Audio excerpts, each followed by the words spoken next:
그때 예수님께서 베드로와 요한과 야고보를 데리고 기도하시러 산에 오르셨다.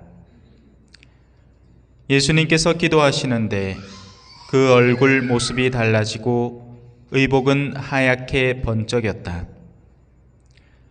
그리고 두 사람이 예수님과 이야기를 나누고 있었다. 그들은 모세와 엘리야였다. 영광에 쌓여 나타난 그들은 예수님께서 예루살렘에서 이루실 일, 곧 세상을 떠나실 일을 말하고 있었다. 베드로와 그 동료들은 잠에 빠졌다가 깨어나 예수님의 영광을 보고 그분과 함께 서 있는 두 사람도 보았다. 그 두 사람이 예수님에게서 떠나려고 할 때 베드로가 예수님께 말하였다. 스승님, 저희가 여기에서 지내면 좋겠습니다. 저희가 초막 셋을 지어 하나는 스승님께, 하나는 모세께, 또 하나는 엘리야께 드리겠습니다. 베드로는 자기가 무슨 말을 하는지도 몰랐다. 베드로가 이렇게 말하는데 구름이 일더니 그들을 덮었다. 그들이 구름 속으로 들어가자 제자들은 그만 겁이 났다. 이어 구름 속에서 이는 내가 선택한 아들이니 너희는 그의 말을 들어라 하는 소리가 났다. 이러한 소리가 울린 뒤에는 예수님만 보였다. 제자들은 침묵을 지켜 자기들이 본 것을 그때에는 아무에게도 알리지 않았다. 주님의 말씀입니다.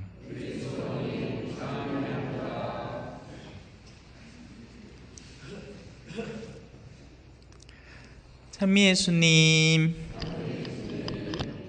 우리 꼬맹이가 이제 제 목소리를 확실하게 내네요. 듣기 좋지 않습니까? 예. 귀한 목소리입니다. 자, 베드로는 지금 자신의 상황에서 할 수 있는 가장 훌륭한 말을 한다고 생각 중입니다. 보통 어리석은 이들이 다 그렇게 처신하고 행동하죠. 저마다 자기가 지금 할 수 있는 최선을 합니다. 다만 그게 어리석어서 그렇죠. 예. 아이들은 자기 딴에는 그죠? 그릇 깨놓고는 수습한다고 5초 본드 들고 와서 열심히 붙이고 있습니다. 그죠? 그래 본 적 없어요? 나만 그랬나? 왜냐하면 그게 자기 딴에는 할 수 있는 최선이라고 생각을 하고 일을 수습하는 겁니다. 그래서 지금 베드로는 그 세 분에게, 세상에서 가장 위대할지도 모르는 세 분에게 초막을 지어주겠다고 합니다. 뭐 오늘날로 치면 텐트 쳐주겠다 이 말입니다. 나름 고급 텐트 한 개에 한 30만 원쯤 하는 거 쳐드리겠답니다. 인간으로서 충분히 할 수 있는 생각입니다. 왜? 사람이란 존재는 일단 좋은 게 있다 싶으면 내 소유로 만들고 싶어 하거든요. 항상 저 외관에서 나와가지고 그죠? 예? 외관 고속도로 톨게이트 나와가지고 꺾어 들어오면 그 도로에 흔히 파는 게 있습니다. 앵무새 팝니다. 앵무새. 사람은 뭐든 좋은 게 있다 싶으면 일단 세장 안에 집어넣고 자기 소유로 만들고 싶어 하는 거죠. 앵무새 입장에서는 어떨까요? 죽을 맛이겠죠. 날아다니고 싶은데 날지도 못하게, 어떤 때는 심한 경우에는 날개에 그 인대를 끊어 놓기도 합니다. 말 그대로 이제 장애를 만들어 놓는 거죠. 왜 개들도 그렇지 않습니까? 뭐 중성화 수술을 시키고 성대를 잘라버리고, 예, 흔한 일입니다. 아파트에서는 자기 편하자고 그러는 거죠. 그게 사람의 어리석음입니다. 그죠? 내 것이 될 수 있을 거라 착각하는 거죠. 그 어떤 것도 내 것이 없습니다. 세상에는. 내 집도 사실은 없고요. 여러분 집 떠나고 나면요, 뭐 딴 사람이 와서 살만 또 모를까, 이든 저든 여러분 집은 아닐 거고, 예? 그리고 여러분이 안 살잖아요. 그러면 향후 한 30, 40년 내 그 집 꼴 됩니다. 그 집. 이 동네 돌아다니 보면 그런 데 많습니다. 골목골목마다. 아이고 이 집은 주인 안 산 지 오래됐는갑다 싶으면 이제 막 오만 잡초들이 막 무성하게 있죠. 대문은 너덜너덜하고. 자, 그래서 하느님께서 이렇게 말씀하십니다. 우리가 그의 말을 들어야 한다. 우리가 그에게 말을 내뱉어 놓는 게 아니라 우리가 그의 말을 들을 줄 알아야 한다라고 가르쳐 주십니다. 사실 우리는 예수님에게 말할 기회를 거의 주지 않습니다. 이건 그냥 일상 안에서도 벌어지는 일인데요. 대화를 한다고 두 사람의 이야기를 가만히 들어보면 대화를 하고 있는 게 아닙니다. 서로 지 얘기를 하고 있는 거죠. 내가 하고 싶은 이야기를 그냥 쫙 쏟아놓거나 아니면 내가 하고 싶은 말을 할 때를 위해서 상대방의 말을 들어주는 척을 하는 겁니다. 이게 외국에서는 문화가 서로의 대화를 통해서 나에게 부족했던 부분을 그쪽의 생각을 통해서 집어넣고 또 나의 의견을 나누는 게 흔한 문화인데 우리는 안 그렇죠. 우리는 토론 문화라고 하면 어떤 느낌입니까? 한쪽이 죽어야 됩니다. 그래서 지금 저 위에 사람들이 일하는 것도 사실 크게 다르지 않아요. 서로 대화를 하고 있는 게 아닙니다. 어떻게든 상대를 완전히 제 앞에서 죽여야 일이 되는 겁니다. 그렇게 생각하는 거죠. 우리는 주님 앞에서도 비슷한 행동을 합니다. 우리 욕구가 너무 많아서 막 미친 듯이 뿜어져 나오는 겁니다. 그러니 그 모든 것들을 주님께 아뢰는다고 바쁘지 주님이 내가 어떻게 살기를 바라는지를 제대로 들어본 적이 없습니다. 몰라요. 듣고 싶지도 않고. 내가 원하는 거 천지라 그냥 내 원하는 것만 빨리빨리 들어줬으면 좋겠어. 그것뿐이지 뭐 예수님이 나한테 뭐 바라는 거 있어요? 내 금시초문입니다. 요즘 이 단어를 참 많이 듣네요. 신부님 여름 되면 가겠어요? 금시초문입니다.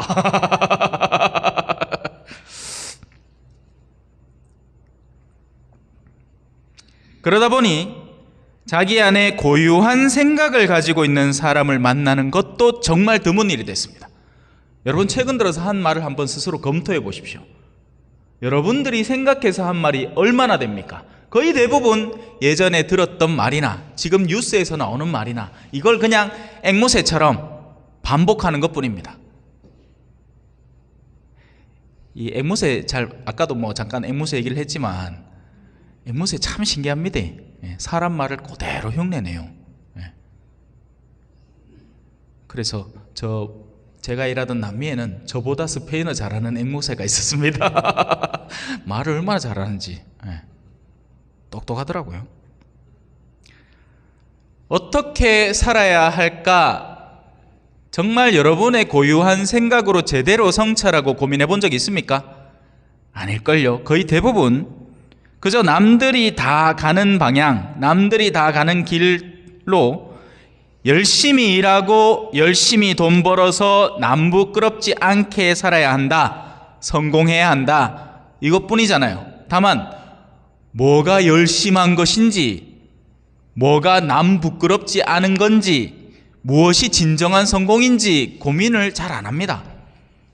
서울대 콜, 삼성 콜, 이런 거죠. 그러다 보니 이제 저한테 하는 인사도 신부님 나중에 꼭 주교님 됐으면 좋겠습니다 합니다. 왜? 아니 교회 안에서 보기에는 주교님이 제일 대빵 같은 기라. 그럼 그냥 다 좋은 것처럼 느껴지는 거죠. 여러분 위로 올라갈수록요 가지 많은 나무에 뭐가 잘 날 없다? 바람 잘 날이 없습니다. 무책임한 사람이 위로 올라가면 편할 거예요. 그 사람은 그냥 억누르고 내리누르고 지 하고 싶은 대로 살면 그만이니까. 하지만 책임감 있는 사람이 위로 가면 갈수록 그 자리에 부담을 함께 지고 갑니다. 그래서 아빠가 되는 일도 쉬운 일이 아닙니다. 아빠라는 게 어디 그냥 지 하고 싶은 대로 하고 돈 벌어갖고 그냥 생활만 좀만 뒷 던져주고 나머지는 지 놀고 싶은데 놀고 술자리 갖고 마음대로 묻고 이러면 되는 거예요? 아니잖아. 일 실컷 하고 와서 주말에 좀 쉬고 싶은데 애들이 아빠 다른 애들도 어디 놀러 가던데 우리는 놀러 안 가요? 가만 그래 한번 가자 하고는 그 지친 몸을 이끌고 또 어딘가로 운전해서 나가야 하는 게 이 세상의 부모 마음 다 같은 마음, 아들 딸이 잘 되라고, 행복하라고, 아닙니까? 그죠? 네. 맞잖아. 여기 있는 아빠들 중에 책임감 있는 아빠들 많다 아닙니까? 네. 보통 애들은 그런 아빠 마음을 전혀 모르죠. 뼈골 빠지는지 모르고 아이폰 사달라고, 뭐 패딩 사달라고, 뭐 신발 사달라고. 지가 나가고 돈 벌어보면 그 말 입 쏙 들어갈 낀데, 그죠? 한 번도 해본 적이 없으니까 그냥 딴 애들에 비하면 나 거지 같은 거야. 아닌데.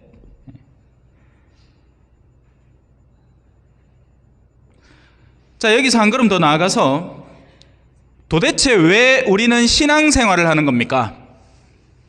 신앙이 우리에게 무엇을 보장해 주기 때문에 그런 겁니까?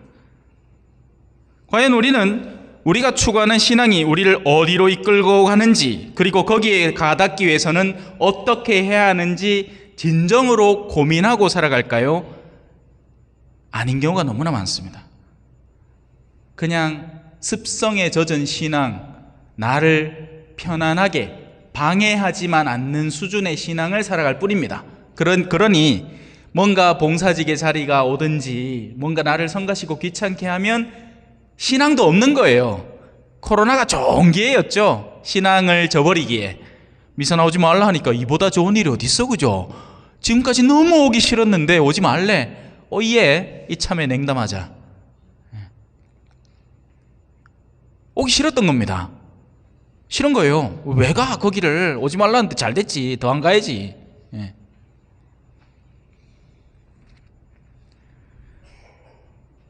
늘상 신앙은 그렇게 뭔가 나에게 요구하기만 하고 나는 그걸 다 하지 못해서 불안하기만 하고, 하지만 혹시 모를 구원에 대한 가능성을 거머쥐기 위해서 신앙에 새끼손가락 하나 걸쳐놓은 상태로 살아가는 사람인가?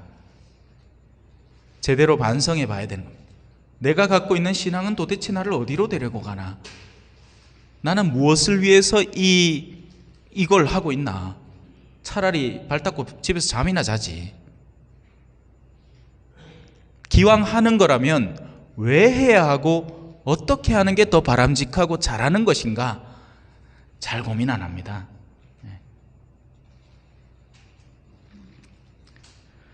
우리가 예수님의 말에 귀를 기울일 때 비로소 나 자신도 올바로 볼 수 있게 됩니다.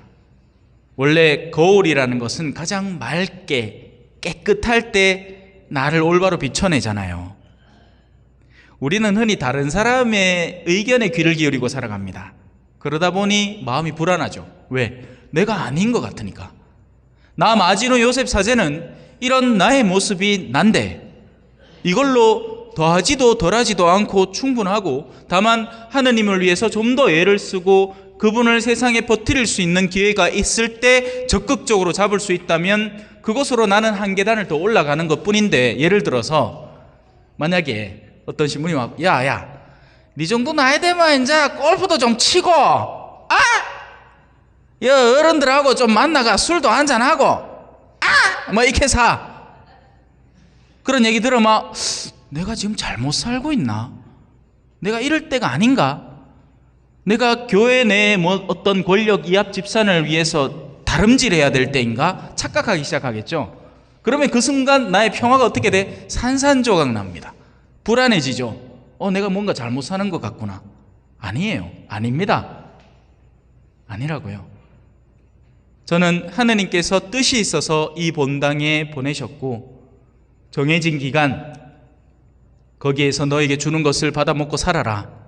그 기간 동안을 체험으로써 하느님께서 저를 이 본당 안에서만 겪을 수 있는 여러 가지 체험들로 완성시켜 주시는 거죠. 그리고 난 뒤에는 그 다음에 임지로 나아가는 겁니다. 거기에는 모르긴 해도 여기보다 훨씬 더 많은 복잡함과 골치 아픔이 기다리고 있을 가능성이 큽니다. 그러기 위해서 사전 준비를, 단계들을 거치면서 시키는 거죠. 제가 아는 하느님은 그렇거든요.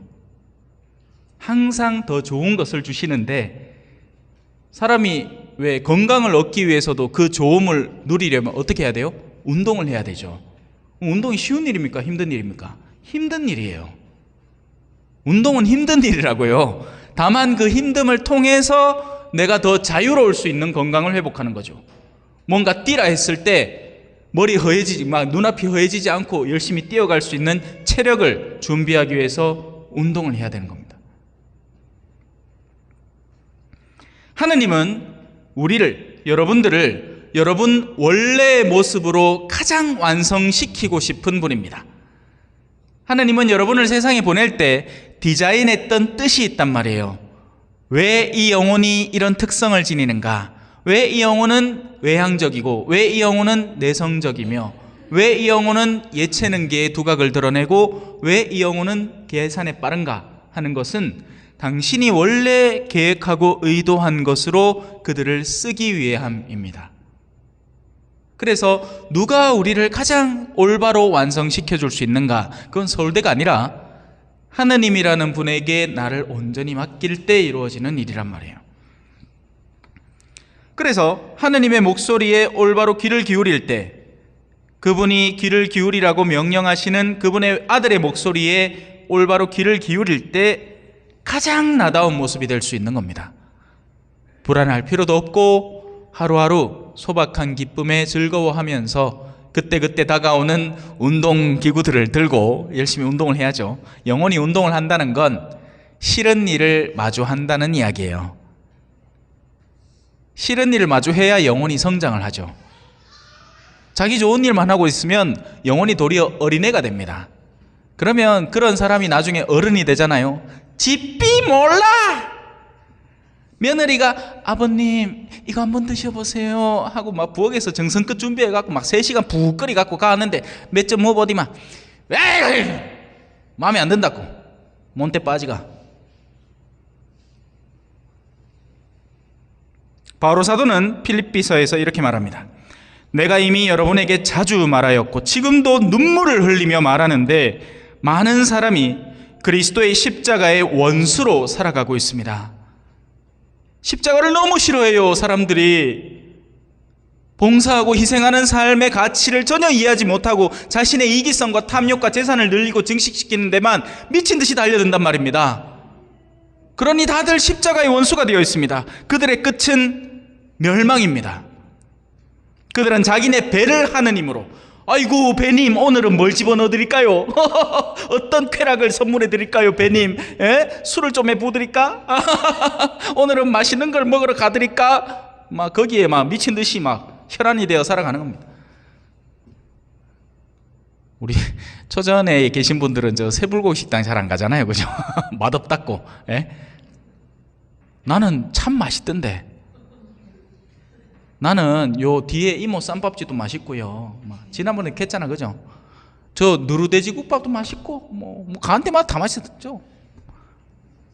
근데 아이고 막 시모님만 모시려고 하면 막 이런 데 가면 안 된다고, 그죠? 사실 적지 않은 사람이 앞서 필립비서의 이 얘기처럼 살아갑니다. 성당에 나오지만 성당에서 좋은 것만 땡겨가려고 하고 십자가는 너무나 싫습니다.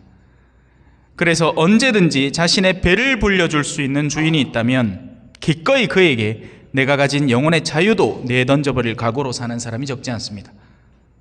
단적인 예가 그거죠. 전보러 다니는 사람들.